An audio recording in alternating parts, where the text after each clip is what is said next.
So here is the another term I have brought for you, objective correlative. What is objective correlative? Who coined this term? In which year this term was coined? And what was the significance of this term? So let me tell you, I have brought this concept in a very easy way so that you can understand.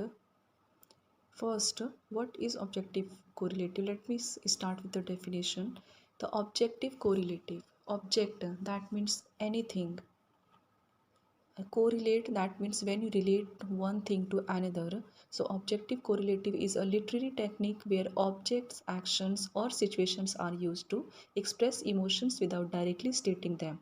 For example, instead of saying the character is sad, this is a direct way. The writer shows sadness through things like rain falling, a broken clock or a withered flower.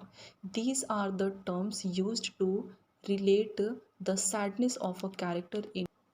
Next, who coined this term and in which year this term was coined? So let me tell you, this term was coined by T.S. Eliot, a very famous poet and literary critic, in 1919 in his essay Hamlet and His Problem.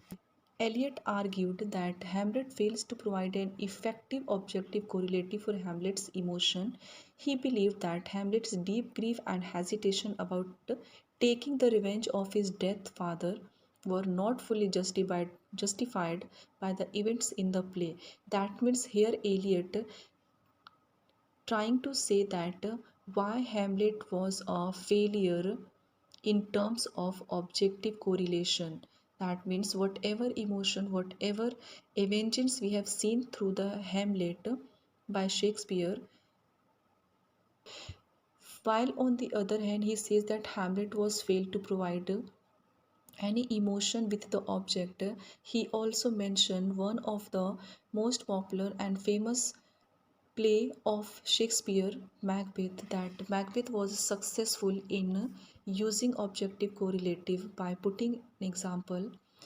Why Macbeth? Because Macbeth shows the external events, symbols, and imagery perfectly with the emotions of the characters. Here, the novel, The Bloody Hands.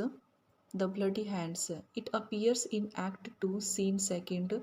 After Macbeth murders King Duncan, he looks at his hands covered in blood and says, "Will all great Neptune's ocean wash this blood clean from my hand?" That we can feel that Macbeth, after murdering the King Duncan, truly remorse himself whatever he has done.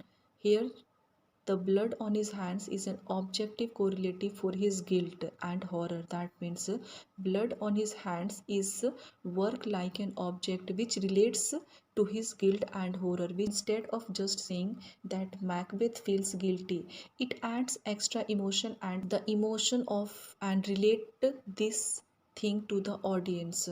That is why we can say that objective correlative is one of the most popular term given by T.S. Eliot.